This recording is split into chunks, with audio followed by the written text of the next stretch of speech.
Welcome to Life in Uptime, the podcast where we talk with the people behind the technology that keeps our world connected.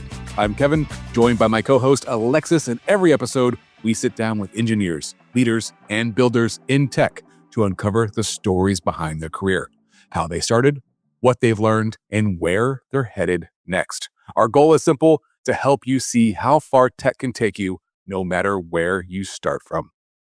So we have a great episode lined up for y'all today. I am so excited to welcome Melissa Brooks, who is also the first female on our podcast. Now, Melissa had a super interesting journey getting into technology, and she is currently a senior cloud engineer at Aritzia. For all the girls listening, I know you know how big of a deal that is. For all the men listening, I don't expect. No idea. We have no idea. Or what Aritzia is, but it's fine. Today, we're going to be talking about goal setting and making sacrifices for things that you truly want, and also being a woman in IT. So, Melissa, welcome to the show. Thanks so much for having me. I'm so excited to finally be doing this. Yeah. So to get us started, can you walk us through how did you get into tech? What was your first experience like? Oh gosh. Well, my first experience was building my page on Nexopia, which I think most people in America used MySpace, but we built our HTML pages on Nexopia. And but no, my journey to an actual career in IT was very roundabout. I always say, like, I dropped out of university, I dropped out of college, I tried being a waitress, was terrible at it, and I had to figure something out. So at 22, I went back to school to a small private college and did a diploma in network security and worked my way through the ranks to here.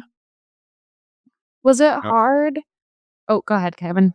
I was going to say, but one of the questions I always ask people is, was technology something that you sought out and wanted to do, that you were passionate about it? Or was it something that was a good idea on paper? I had all the benefits, all the pluses. And, I feel like people either go one or the other, and neither one's a bad thing, but just to get an idea of like where your mind was. I was just really broke, Kevin, and I had to do something. Okay. That's a legit answer. That is a legit answer. It was a really long journey, and I mean, we can certainly get into that, but the moment when I decided, okay, I'm going to go do this diploma in network security was, I did do research. I mean, at this time, like I said, I'd gone to a 4-year university. I went for about 6 months, didn't work out. A lot of my friends were, waitressing or working in nightclubs. And they were making really good money. And so I just fell into that and didn't think maybe I'd have to go back to school until, and I mean, that's the truth. It wasn't working out for me. I was not a good waitress. And I've been fired from a lot of really, really odd jobs. And by the time I was 22, I realized, like, I have to do something. Like, I'm just so sick of being broke. So I did go back to the local community college, and I took a bunch of electives because I had no idea what I wanted to do. And I was just trying to figure it out. I took, anthropology, economics, and I took introduction to computer science. And there's a whole story there, but I ended up just really loving it. And my instructor there happened to be this really cool chick. Her and I would chat, and she encouraged me one day. She says, "Melissa, if you really don't know what you want to do for a career, you should consider this." And one of the things I considered that Alexis and I talked about, because you post a lot about this, was, this was back in 2012, 2013, so well before everybody was talking about remote work. But I didn't know about remote work, but I knew I wanted to travel. And so while some of my friends, had maybe gone to do a nursing or a care aide or something like that, I knew it wasn't transferable. I wanted something I could do from all over the world.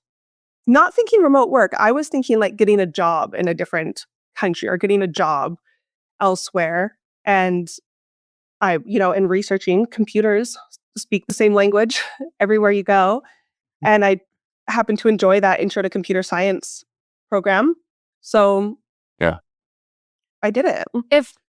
If I could back up a little, you said you went back to school at 22. What was that like? Because looking back, like I look at, 21, 22-year-olds now, and I'm like, oh my God, you guys are babies. But I remember being in college when I was 18.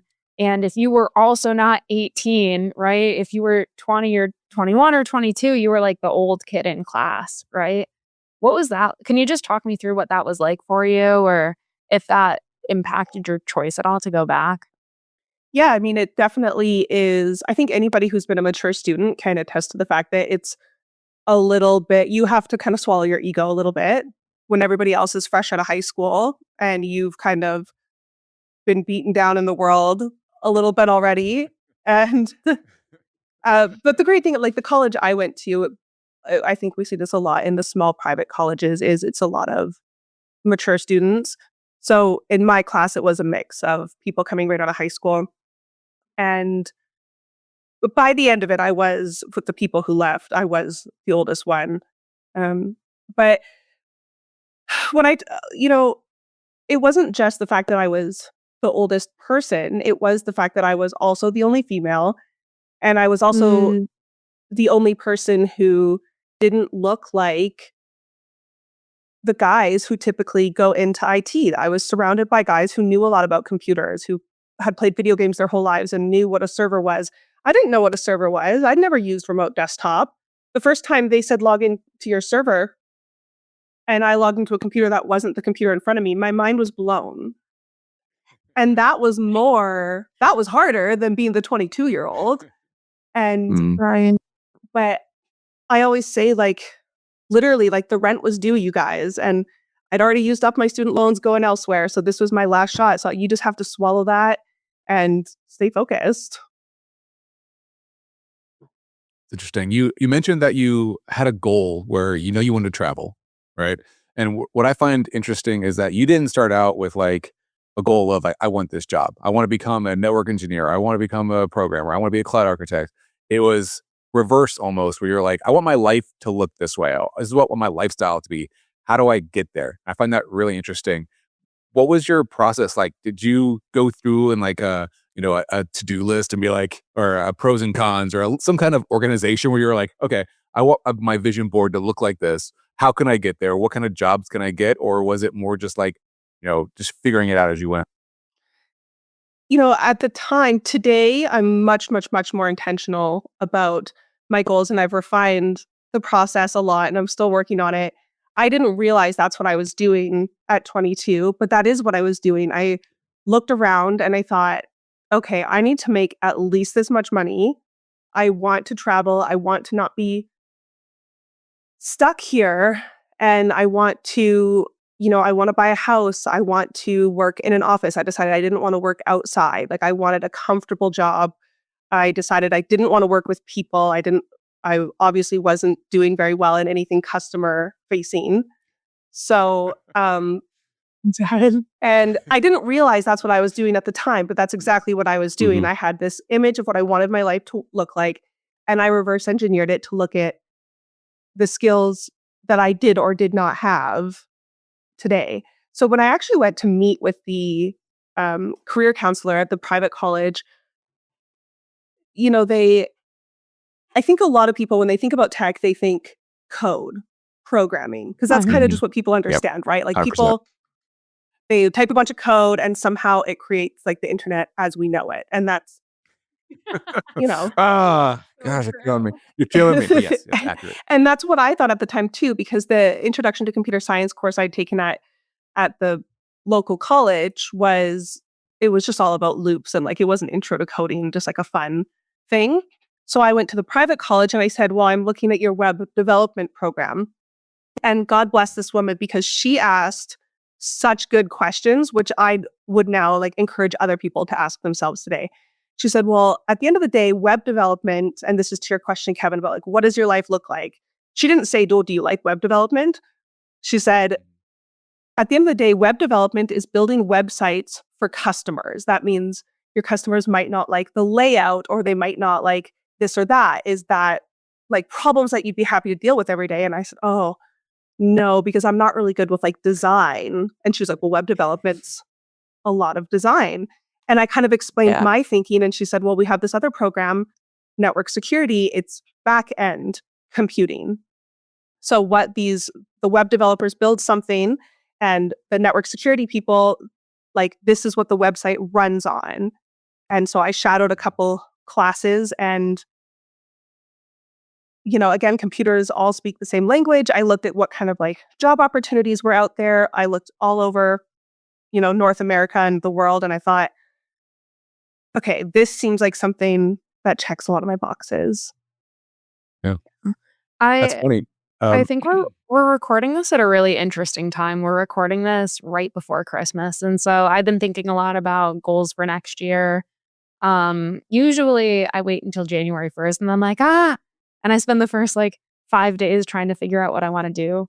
But I was trying to get ahead of it this year and I posted a story about it. I had a whole bunch of people comment back and, we were going back and forth in my story. But what I think is especially interesting now about social media and being able to share your journey or even being a student and being able to like observe what someone else's life is like. I felt like when we were all growing up, social media, like you might have been sharing pictures of, your dog, your cat, your friends, but now you can literally observe someone else's career from their perspective as an adult. And there's all sorts of people you can follow that are doctors or dentists or pizza delivery men or network engineers, right? Cybersecurity analysts. And you can almost find someone in any career that's creating some type of content.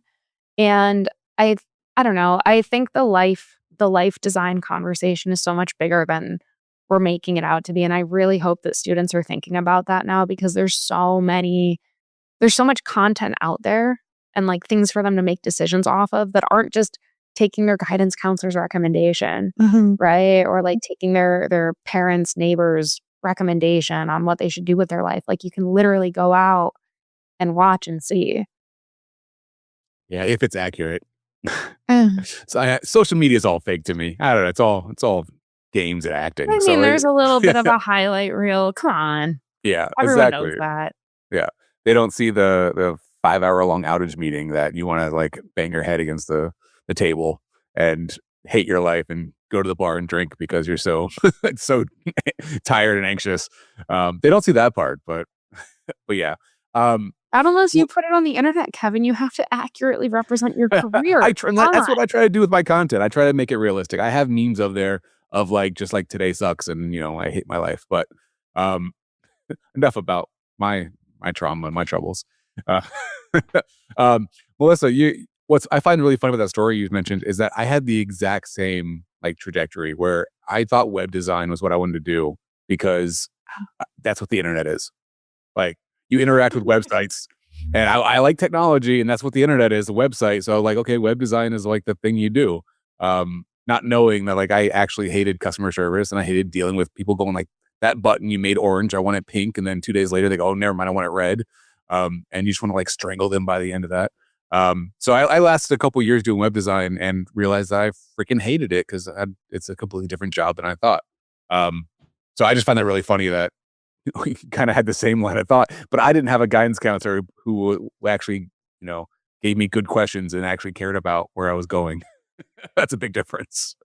So, Melissa, I'd like to dig in a little bit around having a beginner's mentality. You said when you started your network security course, you had absolutely no background. There was other kids in the class that came in that knew more, but you still ended up graduating with honors. So, how did that work? Yeah, when I first went in to shadow the cohort ahead of me to see if this is something I'd be interested in doing, I remember they were like, "Do you even know what DNS is?" And I said, "Well," and this was kind of my attitude the whole time. I was instead of saying like, "Well, I don't know," I was like, "Well, I know that that's what you changed to get American Netflix, which you cannot do anymore today." And that's honestly like where my head was at. I was like, "Well, like, I've always kind of been a little bit spunky, like, "No, I don't know, but I'm not just gonna sit here and cry about it." And so, I think this was the greatest blessing that I keep with me today is I knew how much I didn't know, and the more you know you don't know. So it's not like now that I'm a senior engineer, I suddenly know. I don't. I only know that there's even more that I don't know, and there's even more that I have to learn. So I hold that close to my heart today. And, you know, so how did that look in the classroom? First of all, I knew that while everybody else was having, they they already knew what DNS was. So maybe they didn't have to study as hard. I was at that school, I'm not joking, sometimes 18 hours a day from the time they opened till the time they closed, Jeez. doing my labs, studying. You can ask anybody who knew me at that time. It was the hardest thing I have ever done. And not only that, but like I said, I'd already used up my student loans going elsewhere. So this was like the last bit of student loans I was able to get. I felt like this was my one shot, my one opportunity. And like I said, the rent was due. So I sat at the front of that class and I didn't care, if I was holding other people up or whatever, my hand would be raised. If I had a question, please pause. I have a question. Can you please go back to that slide? I didn't finish taking my notes. And everyone, here's Melissa again. But you know what? As time went on over the 2 years we were there, yes, the other guys in the class, they were always better at me practically because they just had a head start. But it turned into this great thing where they would help me on my practical components and I would help them study theory because that's maybe wasn't their strongest area. And I just really believe, well, I really believe in myself, but I believe this about everybody, no matter who you are out there. I think you're smarter than what you give yourself credit for because I'm telling you, a lot of my teachers, when I was, about to flunk out of school growing up, they would not ever have told me I should pursue a career in technology and that I'd be a cloud engineer one day. So, and then, yeah, as I told you guys before, I did end up graduating with honors, and I can't remember what academic achievement award it was that I got, but yeah, I find it really cool that you kind of took your weakness and you put it into a positive. Like, not to. I know this is a woman's first episode, but like it's kind of like Rudy, right? Where like you're the short kid on the team. You don't have necessarily the best ability because you're coming in and you didn't make the team the right way. The right way. Rudy analogy. But you Wait, worked. Is that a movie? Rudy, you don't wait. I don't know it either, Kevin. I'm just nodding along. You don't know Rudy? No, I'm just going along with it. Did we just age him? Okay. All right. So picture this. You're a little guy, right? You want to go to Notre Dame and you want to play in the football team in Notre Dame. Okay. It's like your dream, right? Oh, is this the sandbox? But you're short. No, it's Rudy. That's Sandlot, girl, not Sandbox. Oh man. You guys are kidding. All right, just quick for our listeners too, because they don't know who. Maybe we're getting a lot of women listeners to this podcast. And okay, he's going to teach us about Rudy, guys. For context, this is only purely for context to relate to your story, nothing else. So you want to go to Notre Dame, you want to be on the football team, but you're a short little guy, and you basically you don't make the team. You have to work your way onto the team, and you slowly get there, and then by the end, you have one play, and he ends up sacking the quarterback and his one time ever playing, his entire team rallies behind him and blah, blah, blah. But the moral of the story is that you outwork your situation. You outwork what you're in. Right. And you, at the end, are successful. That's what I was kind of getting at for the men in the audience. It's just like Rudy. Just like Rudy. So no, I love that. And that's exactly the point. You outwork wherever you are. No, I went in there way below knowledge-wise everybody else, but I just worked really hard, and I ended up, outperforming those people in a lot of ways, not in all ways. Practically, there was some things, just the more time you have, and this comes in your career, the more time you have hands on keyboard, the more little tips and tricks And so you guys, I even say today, I think even, like I said, I hold this very close to my heart, always knowing how much you don't know, but I think it serves me well in my career today. I was just talking to my boss the other day. I said, I'm still not the best engineer you have. I'm not the best technical cloud engineer on the team even, but I have a lot of other skills and, that accompany me and make me a great package as an employee. And the important thing is I am very good at my job. I know how to figure things out. If I don't know what I don't know, I know how to figure it out. And for the career trajectory that I'm today looking at 10 years into my career, it's fine not to be the best engineer because I'm not looking to go down the architect path, although I certainly could. But I think that's just something that everybody has to. I wish if I could give a gift to everybody, I wish they would remember that, I truly believe if you want to be a rocket science or a brain surgeon tomorrow, I truly believe that if you study hard enough and sit at the sit at your computer 18, 20 hours a day studying it, there's no reason that you couldn't. It's just how hard do you want to study? Yeah. How much do you want to sacrifice for it? How much do you want to sacrifice? Exactly. And I sacrificed a lot in those 18 months. You can ask my friends. You can ask my friends all the parties I missed. Was there ever any, 18 hours a day is a big sacrifice, right? Putting that much time into anything without some sort of guarantee is a big sacrifice. I think it's something that we get asked a lot is, if I take the certification, will I get this job? If I do this, can you guarantee me this result? How did you go about determining, was this worth making a sacrifice for? Or like, how do you, even now when you're thinking about your goal setting? Obviously, we all work in IT, right? Certifications take a lot of time. Learning a new skill takes a lot of time. And there's not always a guaranteed ROI. So how do you go about thinking about that? Well, today, I really don't like the word manifestation because I think that's pretty thin. But for the sake of, a general audience, that's how I think about it a lot today. I didn't realize that's what I was doing back then. But I had, again, this idea of the rent is due. This is your last chance. Like, I don't think it ever occurred to me that I wouldn't get a job at the end of this. That being said, different economic times today, tech is one of the safer career choices. Back then, 10 years ago, and still today, I think you're much more likely to get a job. Like part of it is just having a goal-oriented mindset, and failure was not an option, to say a cliche. That's one answer, but the more logical answer that I'll give you is you have to be smart when you look at it. One certification does not guarantee you a job. No, it doesn't.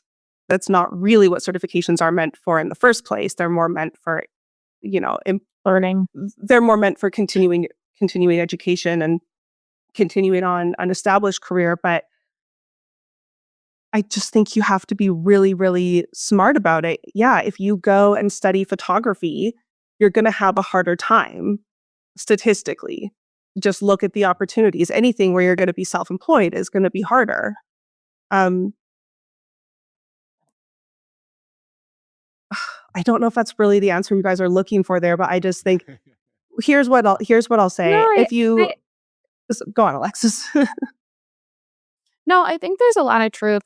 Just to back up, when you were talking about manifestation and like believing in yourself, and in your head, you were going to work as hard as you could, and at the end of it, you didn't even question whether or not you were like, I'm getting a job at the end of this. There was zero, like, I think the phrase is not even a shadow of doubt in your head that we're going to get a job. And I don't know if you'd call that manifestation or law of assumption.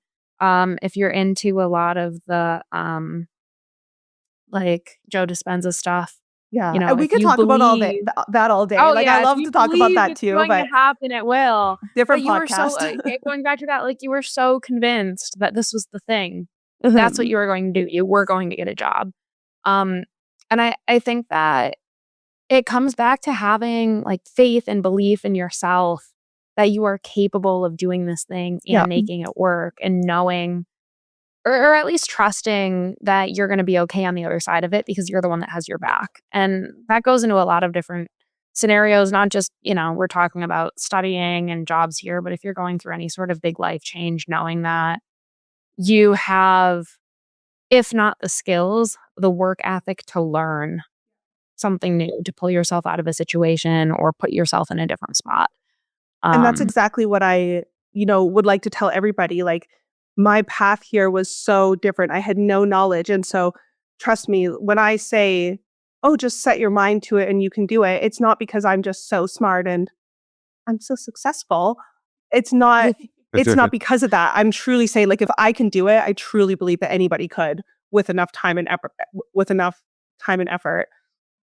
And what I'll say to, finding a job when it's all done and that ROI is coming back to that beginner's mindset. I knew I would get a job. I had no idea what job. I was not picky. And I think I see a lot of people today who say, oh, you're a cloud engineer. I want to be a cloud engineer. I had no idea. We weren't even talking about cloud when I went back in 2013. Like that wasn't even in my program at all. We didn't study that. But I was open to any opportunity that was coming my way. And I just think if you're worried about return on investment, you might be thinking a little bit too much about yourself and not thinking enough about where can I provide value. If you go into it with a value mindset of, I'm open to any opportunity, I'm open to working anywhere I can because I have a good work ethic and I'm just willing to provide any value I can with whatever skills I have, you will find opportunity. And I think to walk back through your career journey a little bit, you took some unconventional jobs to get started or had some unconventional opportunities at those jobs, I will say. Yeah. Yeah. So I started on IT help desk, as you do. I think most people start on some sort of IT help desk or some sort of knock or something like that. And I was not picky. I mean, I offered to run wires through the roof. I think I swept the floors at literally at some point. You know what I mean? Like I definitely was taking Lysol to the storage containers because I was like, these definitely haven't been washed ever and they're looking grubby. So Now, real quick, were you asked to do that, or was that like these are gross, I need to clean these? they were gross and I needed to clean them. I was not asked to do that.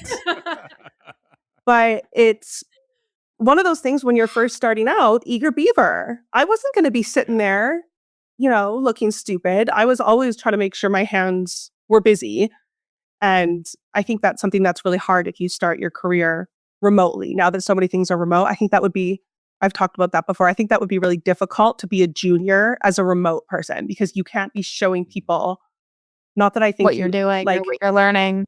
Yeah. And so to that point, always being very ambitious, I started on IT help desk and immediately wanting to get off of IT help desk and become a sysadmin. I thought, that was the next step. I was going up to people's desks. What are you doing? Can I watch? Can I try? But they did sit me, and it wasn't because it was me. This was just the layout, but my desk did face the door walking into the IT office, and being the new person, I always had to answer the phone, QHRIT, Melissa speaking. And so a lot of people did assume they would come in and they'd say, oh, IT got a receptionist. And ignorance is bliss, you guys. I thought that was so funny. And it is funny. It's okay to laugh. It's funny. And I think that speaks to my point. We kind of talked about this a little bit about like how opportunities come your way. And that's a good example of like that happened because I was a woman. Nobody ever thought, when John was the new IT guy, nobody ever thought John was the receptionist. Yeah. But I was open to any opportunities. And so the next unconventional thing that happened to me is because I was so loud and going to, all the sysadmins, what can I do? Can I help? Can I watch? Can I shadow? Can you train me? I know I'll never be allowed to touch the compellant, but can I just read the book? Can you? Okay. And so when my company was acquired and we also acquired a telehealth company, they were starting a DevOps team and they were starting to build these DevOps pipelines. And I think it was the director and another senior guy were starting the team. And they didn't ask me to be on the team, but they knew that I was open to doing whatever. So they asked me to come take notes in their meetings. To increase your secretarial skills. Yes. And again, ignorance is bliss. I was just, today we can look back at it and say, oh, was that fair because she's a woman? I was open to any opportunities and I was open to providing value and doing work wherever I could. And so I went and I diligently took notes. I wrote up the notes all nice. I asked questions. I made sure everything was clear. And that did lead to the opportunity of me being able to leave help desk and do DevOps full time. So now looking back in hindsight, do you think they asked you to do that because you're a woman or because you were that go-getter asking questions and wanting to know everything? I'm going to give them the benefit of the doubt and say it was because I was a go-getter. A more interesting question is if, if my name was John and I was a go-getter, would they have still asked me to take notes or would they have invited me onto the team in a different way? I don't know. All we can do is speculate today. I'm really grateful for the opportunity. And actually those people who invited me onto that team really helped my career in so many ways. So all I'm going to do is, thank them for the opportunity today. Yeah. I'm not above taking notes. Today I can look back and I can say, oh, again, would you have asked John to take notes? Or I'm not above it though. And I think that's so important to remember. None of us are above sweeping the floor even today. If I was at Aritzia and they asked me to go work a shift retail, oh, well, actually, I would love to do that. I'm just grateful for the opportunity. Well, one, I'd love to also work a shift retail at Aritzia. Only if I get like the employee discount for a day though. I would go crazy. Could you talk a little bit about what it was like working as a younger woman on those teams, especially when you're green and you're getting started? I was really lucky that I can say I've never had a really negative experience. Everybody I've worked with has been super, super kind and accommodating. And again, a lot of the things that we could call sexism today is only in hindsight. I never realized it at the time. One thing that would always happen when I was on help desk is people would call and they'd say, oh, can I speak to Andy? Sure. And that would happen repeatedly until Andy would come up to me and say, Melissa, you don't need to keep forwarding these calls. And I was like, well, they just said they want to talk to you. And he said, Melissa, They can talk to either of us. they can talk. And it didn't dawn on me that maybe people were, I don't know. And I don't think anybody is out there maliciously thinking, well, some people are, unfortunately, but most people, especially the people I work with, they're not out there thinking, oh, I don't want a woman to help me with my computer. A woman can't help. I think something that's held me back is not so much people's maliciousness, because I don't think I've worked with any malicious people, but not just being a woman. As we know, women are often, there's a lot of studies done out there about how women are perceived differently. I'm also a blonde woman who wears makeup and wears pink, and I present myself to be very girly. I think that, if anything, has made people perceive me to be younger or immature, just not as knowledgeable. And their mind gravitates to, well, Andy's always been able to help me, and I don't know if this pink sweater can help me. New girl. Yeah, the new girl. I guess I'm just trying to say, I don't think there was ever anything malicious. I think, well, in the moment, you're just trying to do your job. Yeah. That's why I say, I don't think about it. Usually I don't think about being a female in IT. I just do the best job I can. And hopefully I'm recognized for it, right? Or it's able, my skills are sufficient for the current situation. Like you said, it's only ever in hindsight looking back where you're like, I don't know about that. All we can do is speculate. At the time, you're just trying to get through it. And I think even, studying anything in college or going through any struggle in your life, I burned chicken and smoked out my whole kitchen earlier, right? You're just trying to get through it. Yeah. And you're not, sometimes the action is the thought. There's that makes sense. Clip of the artist Pink receiving an award, or I don't know what it's about. Somebody says to her, is the music industry a place for women or something like that? And her response is something to the effect of I don't even want that to be a question. We need stop even asking that question. And I loved her take on that. Let's stop dancing around it that way. I always say, people always want to, oh, how did you get into the industry? But what made you? Hey, we can acknowledge the elephant in the room. When a 5'10" blonde, confident woman walks in, it's different. It's not the person you see in the IT office every day. It's okay. Like, let's all just call that out. And that's okay. But one thing that we do see come up is, and I think maybe this is where you were going with your question, is the working environment is fine. But something we see come up is the guys working in the office, especially the managers who are maybe older, they're hanging out outside of work. They're going for beers. They're buddies. And that's really good. Like, I obviously encourage camaraderie in the workplace. Roger, 50-year-old Roger, he doesn't want to be friends with 30-year-old Melissa. And that's fine, Roger. I'm not necessarily looking to be friends with a 50-year-old dude either. But I think that can create these sort of systemic challenges. Right. Does that make sense? We're like, yeah, no, I mean, I don't particularly enjoy golf. I'd like to be invited, but I don't really particularly enjoy it, or I might not go. And there's conversations that happen on the course that you might just not be there for. And I think that's fine, right? Having different interests. But I also think maybe when you're planning events, being a little cognizant of something that everyone might want to go to, especially working in tech. And I mean, I don't really drink beer, and I also don't really enjoy sports, but I can't tell you how many sports games or breweries I've been to as happy hours after work. And I think there's a lot of other fun group activities you could plan that are just as casual. And I'm not saying that women don't enjoy sports or beer. I know many women that enjoy both of those things. I just don't really happen to be one of them. But it's not like I'm going to miss the happy hour, because I do still want to see my team and I want to hang out. And I think like something I always say is it's not just about women and men. It's also, there's people out there there's a lot more people today who choose to be sober.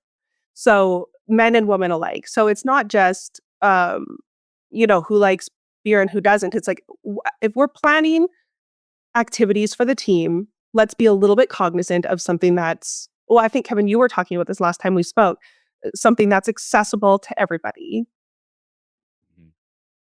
But so I'm a cis white dude who's middle-aged, right? So I've been quiet in this conversation if you couldn't tell.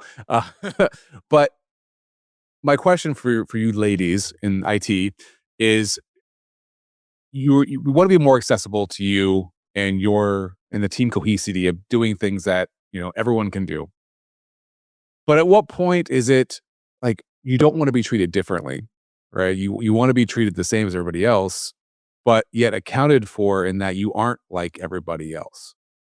So it puts us in a weird spot of like, I don't know what I should do half the time.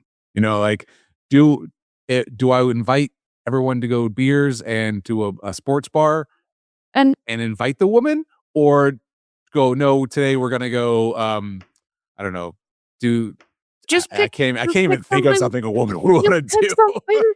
Just pick something different once in a while. Just once in a while. It doesn't have to be all the time. It doesn't have to be every event. And I think we can all recognize, I'm sure Melissa and I would love to go to TJ Maxx and get our nails done and get iced coffee. But we're not going to ask the whole team to do that. Like, you don't. Yeah, we'll have a whole day. We'll have a great pedicure. time. I'm down for a pedicure. We can go for a pedicure anytime you want. I'm sure that your Saturday, you would prefer to, I don't know, maybe browse Home Depot and get a burger at Red Robin. Just make. That sounds like a great Saturday to me. Well, there's men and women like to do different things, and I think it's fine to recognize that. And again, I have no problem going to a brewery and a sports game, even if it's the majority of the time. But once in a while, it would be nice to go to paint and sip or candle making. Would that feel awkward to you though? Or would that feel good that, we're all trying to accommodate something that you like to do? Or would that feel like you're being like... I'd be stoked. We could all, the men could bring candles home for their wives as presents. Who wouldn't like that? Who wouldn't love that? I think, but it's true, Kevin, nobody wants to feel singled out. It's like, when we talk about if there's somebody who's physically disabled on your team too, you don't constantly invite people to come play soccer.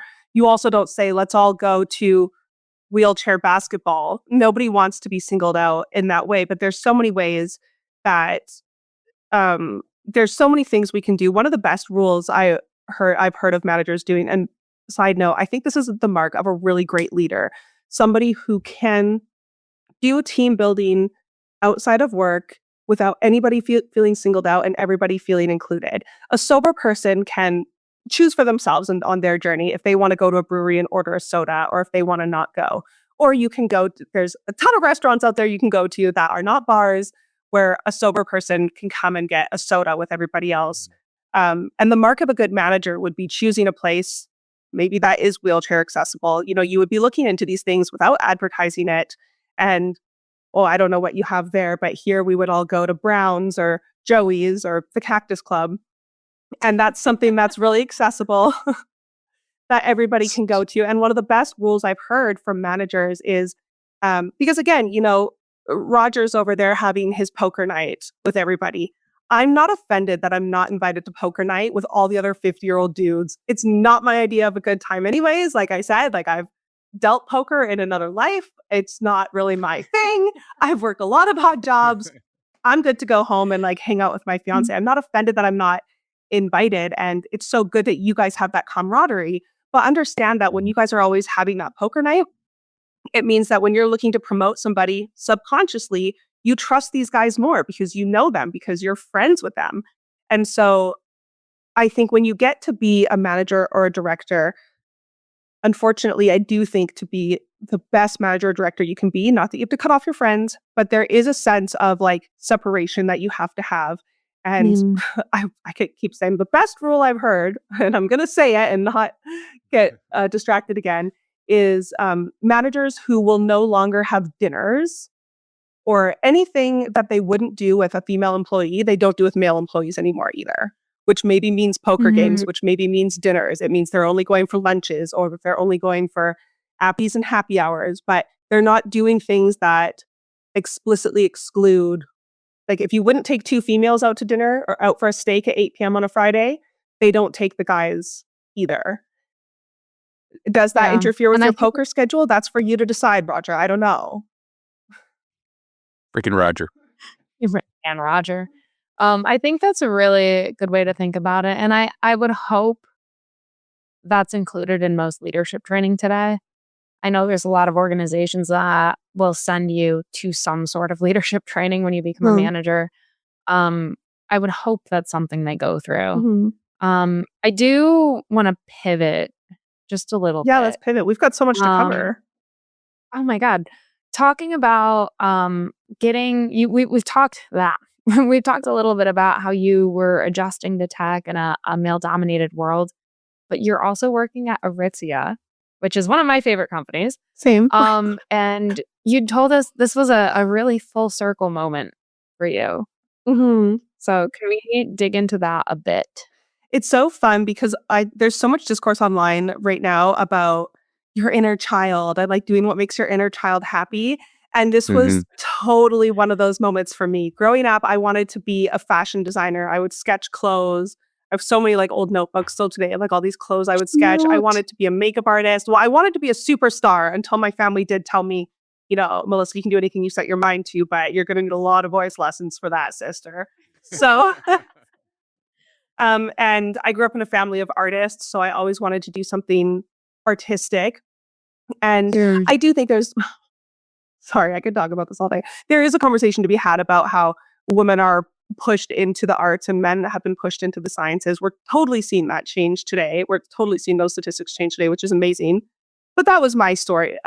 Graduating in the early 2010s, I was pushed to do the arts and, went to university for English and psychology, as you do as a good, blonde girl, and realized like, I really don't like this. Like, what am I doing this for 4 years? And that journey from not doing well at university in the arts to, stumbling through my early 20s, not being a good waitress, not being good with, not being a good poker dealer, couldn't sell ice cream from the ice cream truck, all these things I did.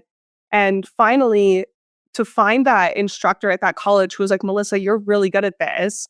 And I was really good at it. That's so crazy. Like, I remember So I slowly, when I went to the college and I had all these random courses, I slowly started dropping out of them. And by dropping out, I mean, I would just stop going to them and get put on academic. It was not responsible, not the way to go.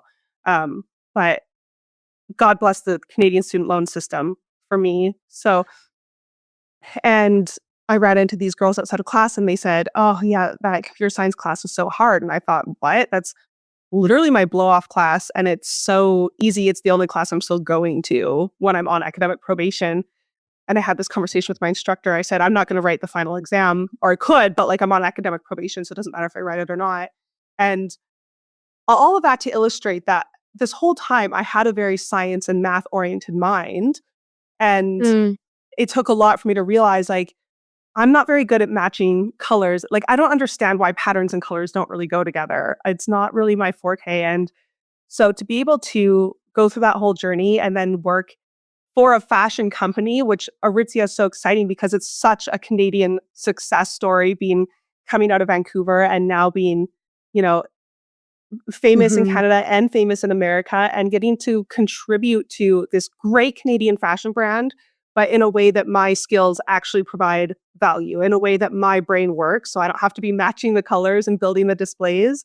That's such a cool full circle moment. And like, when you talk Yeah. about like feeding your inner child, I feel like when I got the interview at Aritzia, like everything else in my life went on hold because I wanted this more than anything. And again, it never even occurred to me that I wouldn't get it. I just said to myself, wow, I have this opportunity. So that's just going to be that. And it's the coolest full circle moment.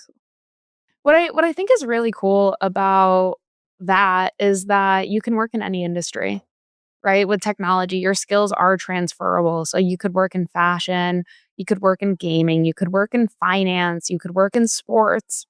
I can't tell you, when I was at Cisco, I worked with someone all live streaming for television Oh, or wow. sports broadcasting. It uses a lot of multicast, and so he was like a multicast expert, and Mhm. he worked with like Fox and all the major like the NFL and like all the major sporting leagues to do their broadcast systems for the news. And I was like, that's cool. That's really cool. Mhm. It's one of the reasons I tell people like, be totally open. Don't go into this saying, I'm going to be a network engineer. I'm going to be a cloud engineer. Be completely open to any opportunities that come your way and just look to where you can provide value because I mean, at the end of the day, yeah, a lot of what we do is the same no matter where we go. But I can tell you, working at Aritzia is completely different to where I started, which was for a medical technology company. We hosted Canadian healthcare records. And like I said, we hosted a telehealth platform. They um, Seeing there's things that I'm exposed to at Aritzia I would have never known. The way the distribution centers work, the way they roll out changes to stores, getting to have even a really small hand in that is so cool and so completely different from the things I worked on in medical technology. And I think at the end of the day, it just makes you a better engineer, right? Because you're getting more Totally. exposure to more systems. You've worked Mhm. on different types of projects. And probably, I mean, I would guess it keeps it interesting. It keeps it really, really interesting. It's one of the things I love about our line of work is we can have so many different projects on the go. And I'm definitely the type of person, I've always been a very scatterbrained type of person. I need to sort of keep things interesting. So I love being able to sort of switch gears throughout the day. I love being able to work from home, not gonna lie. I love to, stay comfy and cozy and have my snacks and be able to go into the office. Um, for the social fun of it all and because the Aritzia office is beautiful and I love being there and being in the busyness of it all. But I love being I able need to sorry. I need the behind the scene pics. I wanna It's see. so I don't have any, but it's just trust me, it's very cool. It's very fun. I love being able to switch gears as often as you want, and something I love something I wish that I could tell all young people. I mean, there's such because of social media, we're all seeing these influencers live these really glamorous lives. And I mean, I'm not getting invited on any brand trips. I'll tell you that. My life isn't quite that glamorous. But something that we've talked about, Alexis, is having the freedom to travel, the freedom to work anywhere. I've worked from all over Europe. I've worked from Mexico. I've drove all across Canada and back, and being able to have the disposable income to buy the clothes I want, to buy the makeup I want. There's so many ways. And to get to work for Aritzia, which is so friggin' cool. There's so many ways that you can live a pretty cool, glamorous lifestyle that aren't necessarily being a content creator. And again, giving back in ways that are more suitable for your skill sets. I think that's pretty exciting. Today, we actually live on a small homestead and we just have chickens. So I'm not in the city. It's not Sex in the City over here, but it's still, even that is such a dream today for a lot of millennials to be able to move to a small town like we have. And I think it's a great point because so many people like want to be an influencer now. And influencers, I mean, you can make a great career. I try to do a reframe. Anyone's talking about being an influencer, and I'm like, you're really an online entrepreneur. Like, you are a digital entrepreneur. There is an element of owning your own business. It's all affiliate marketing. Operating and treating yourself like a business where it's not like you just get invited and given free things all the time. Like, you do have to do your taxes. Like, you got to figure, there's a lot of other elements to working with brands that aren't just, hey, I got this cool free thing, look at it. But you can, like you said, you can provide yourself that lifestyle without having to expose all of your personal details on the internet, without having to be on your phone absolutely all the time. Like, you can still have a normal, very normal 9-to-5 job that pays you very, very well, where you can do all of the things that you see online. And also, like, I don't know, I mean, we could get into this, but like we were saying, Instagram's a highlight reel and people post what they want you to see. And so if you're seeing, number one influencers doing that, or even your friends or peers or colleagues or people you went to high school or college with posting that, it's also a highlight reel, right? And for every like one influencer who is, showing travel and all this fun stuff, there's 1,000 people who are just doing that as their normal day life. They just don't post about it. They just don't feel the need to invite the public into their own lives. 100%. It's a real thing. I can't tell you, and I mean, I say this as someone who has been traveling full time since April. It's December, so better part of a year now. I can't tell you how many people that I've met who live on the road full time and have not posted. They don't even have an Instagram. You don't have to, right? And I mean, we're talking about travel. It could be, sports, working remotely. It could be just, being able to buy what you want when you want. Like, there's people who make plenty of money that are not influencers and don't post about it. Yeah. It's boring to me. I don't understand it, but yeah, something like putting all your personal details on the internet, Kevin. Yeah, it's crazy, right? So we're getting close to the end. Melissa, before we end it up, I want to touch on something real quick. You mentioned a lot throughout this interview that you were super confident that you were going to get the job, that you were going to graduate, you were going to make a career out of this. Have you ever had the experience of being like imposter syndrome or doubting yourself in any of this? No, if I say I don't, then I don't. All the time. You just manifest that you don't. Yeah. Is that it? All the time. I mean, it's a tricky one because you want to say like, no, I don't. And you believe it. And then it becomes slowly you do move in a direction where, no, you don't. But no, the truth is, of course I do. I do all the time. The best thing I've ever learned to overcome that is, I've said this before, but I'll keep saying it. You're thinking, I'm saying this to myself, so I'm not trying to be like condescending to anybody else. I'll say it about myself. I am thinking too much about myself, and I'm not thinking enough about how to help everybody else. And that changes it from, oh, do I not know enough? Am I not meant to be here? Am I not smart enough to, okay, maybe those things are true, maybe they're not, but you're here right now. How can you help? What can you do right now? And more often than not, there's a lot you can do because it's just imposter syndrome and you are meant to be here. There's a lot you can say too about, well, everybody a lot of us have the same education, blah, blah, blah, blah, but you're just trying to rationalize it to yourself then. But a lot of the times, sorry, I'll go on, Alexis. I think that's a good way to almost do like a decision matrix of your skills, right? Like maybe you have imposter syndrome, but say, there's a situation at work or there's a project at school and you're like sitting here like, oh my God, what can I do? Well, break down the problem. What actually needs to be done? What are different pieces of it? Yeah. Could I do this? Yes or no? Could I do this? Yes or no? Could I do this? Yes or no? And it's a good way to take a really honest matrix of where you're at and the skills that you have. I love that. Yeah, I think it's go ahead. Because sometimes something I love about imposter syndrome, again, trying to flip it to be a positive, is you never want to get ahead of yourself and think that, oh, I do deserve to be here because I'm the smartest person in the room. If I'm having imposter syndrome, okay, is there a place where my skills need to be sharpened? That happens to me all the time. Dang, I haven't worked on a Red Hat command line in a while, and now I'm doing this and I'm forgetting my commands. Yeah, you do have to go sharpen some knives. That's the way of the world. That's okay that you don't know everything all at once. Yeah, sounds like a nice balance between, knowing where your weak spots are, wanting to improve yourself, but also then focusing on what you can improve or what you can do for your team, for your workplace, whatever, and not just thinking about what you can't do or what you're afraid to do, but looking at what value you do provide for people and your positivity. So we need to I think that's stop great thinking about how we're perceived so much. And that's a lot of, I think, where imposter syndrome comes from. Do I look stupid or do I look like everybody else in this room? You know what? Sometimes you're going to look stupid, especially when you're me sometimes.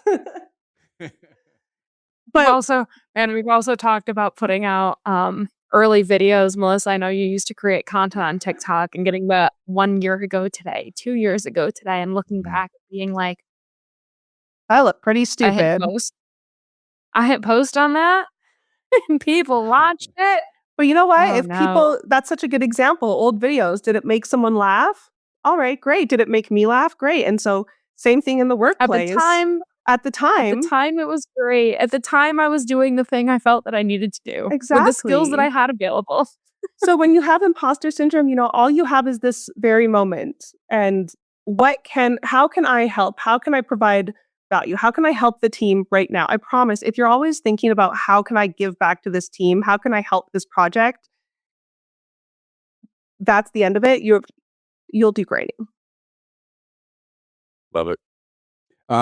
So as we're wrapping up here, Melissa, is there one piece of advice that you would give your younger self or another woman who wants to break into IT or get into IT that you would impart on them? I would say there's no education that will ever do you a disservice. The number one thing I hear people say is, I don't know what I want to do. And I did. And you think I just love computers so much. And so I just no. But no matter what you do, if you sit around thinking about what you want to do and it dawns on you, that's my dream job, and you go out and you get your dream job, there's going to be shit days that you hate that job. Even if you're an influencer, like you were saying, those shit days when you hate your job, even your dream job, they're a lot easier when your bills are paid. They're way easier when you're making 6 figures. So just do something. Even if you don't know, just get started. Just do something. I wish I just started sooner. Pick a direction and figure it out as you go. And you can always pivot if you don't like it. As long as you're moving in a direction. Exactly. And I tell people, when you're sitting here thinking, oh, do I want to do this? Do I want to do that? But you're fighting 10 beasts. You could just pick one beast and fight it. And again, hey, maybe that career won't work out and you won't like it, but your bills will be paid more than they were before you did some type of education, more than they were. And it's just easier. I'm just saying, it's a lot easier when you're making money. Love it. I agree. 10 out of 10, Melissa. And that is it for this episode of Life in Uptime. Huge thanks to Melissa for sharing her journey, and thanks to you for listening. If you enjoyed this conversation, be sure to follow the show so that you never miss an episode. And if today's story gave you something to think about, feel free to share it with a friend or a colleague who might need it. So until next time, keep learning, Keep building and keep your uptime high.